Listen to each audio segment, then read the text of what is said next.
இயேசு கிறிஸ்துவின் வல்லமுள்ள நாமத்தினாலே உங்களுக்கு வாழ்த்துக்களை அறிவிக்கிறேன்.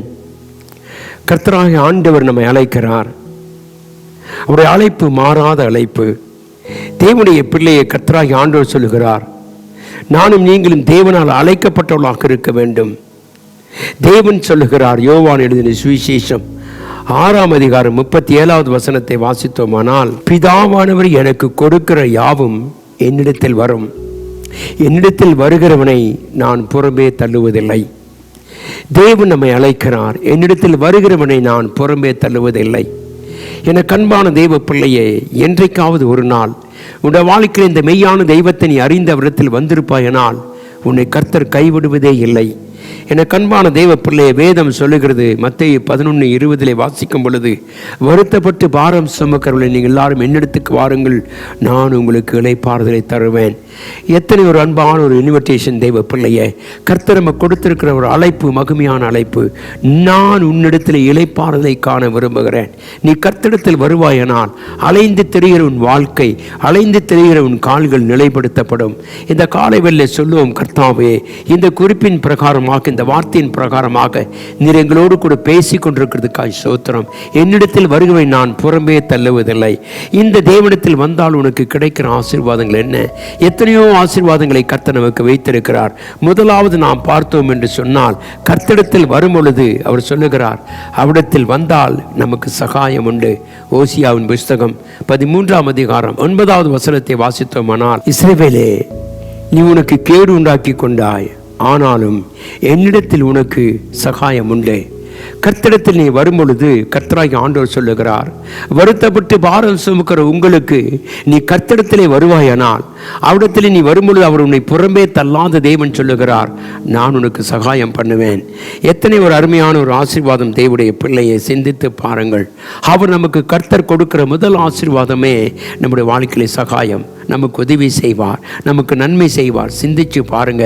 இந்த உலகத்திலே யாருமே அப்படி நம்மை அழைக்க முடியாது. கர்த்தர் என்னிடத்திலே வா, உன்னுடைய என்ன பலவீனமாக இருந்தாலும், என்ன குறை இருந்தாலும், உன்னுடைய வாழ்க்கையில் எத்தனை பாவங்கள் இருந்தாலும், நீ அவைகள் என்னிடத்திலே கொண்டு வரும் பொழுது என் ரத்தம் உன்னை சுகமாக்கும் என்று கர்த்தர் சொல்லுகிறார். உனக்கு விடுதலை கொடுக்கும் என்று கர்த்தர் சொல்லுகிறார். தேவனுடைய பிள்ளையை கர்த்தரிடத்தில் வந்த ஒருவனையும் கர்த்தர் தள்ளுவதே இல்லை. நாம் உதாரணத்தை புதிய ஏற்பாட்டில் நாம் வாசிக்கும் பொழுது, ஒரு தகப்பனுக்கு 2 குமாரர்கள் இருந்தார்கள்.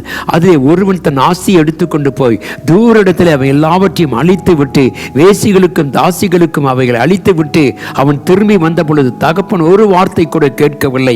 அவனுக்கு சகாயம் செய்தார். அவனை அழைத்து கொண்டு வந்து அவனுக்கு வஸ்திரத்தை கொடுத்து, அவன் பாதரட்சைகளை கொடுத்து, அவனுக்கு முத்திரை மோதிரத்தை கொடுத்து தன் குடும்பத்தில் ஒருவனாக சேர்த்து கொண்டார். என கண்பான தெய்வம் அப்படிதான். நீ எங்கோ அலைந்து பாவத்தில் விழுந்திருக்கிற உன்னை தேடி வந்த இயேசு சொல்லுகிறார், என்னிடத்தில் வருவாயனால் நான் உனக்கு இளைப்பாறுதலை மாத்திரம் அல்ல, உனக்கு ஒரு விடுதலையும் தந்து உன்னை ஆசீர்வதிப்பேன் என்று கர்த்தர் சொல்லுகிறார். உனக்கு சகாயம் பண்ணுகிறவர் கர்த்தர். என கண்பான தெய்வ பிள்ளையே, எந்த விளைவை விழுந்திருந்தாலும் பயப்படாதே. எழுந்து கர்த்தரை நோக்கி வா.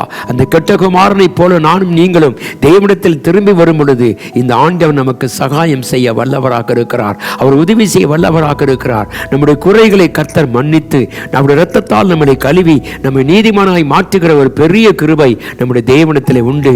ஆகவே அவரிடத்தில் வருவோம். என்ன குறை இருந்தாலும் அவரிடத்தில் கொண்டு வந்து கொடுப்போம். அவர் எல்லாவற்றையும் மாற்றி கொடுக்க அவர் வல்லவராக இருக்கிறார். அவர் யாவையும் நமக்காக கர்த்தர் யாவையும் செய்து முடித்திருக்கிறார். அருமையான தேவனே, இந்த காலையில் இந்த நம்பிக்கையோடு வா. உன்னிடத்திலே கர்த்தர் சகாயம் பண்ண விரும்புகிறார். உன்னை புறம்பே தள்ளுவதில்லை.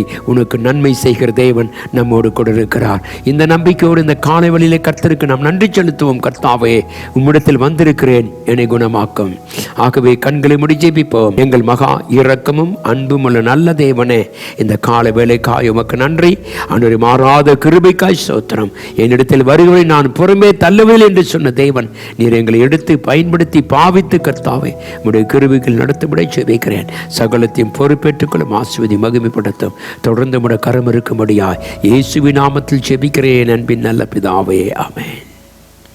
கர்த்தர் தாமே நம் அனைவரையும் ஆசீர்வதிப்பாராக. ஆமென்.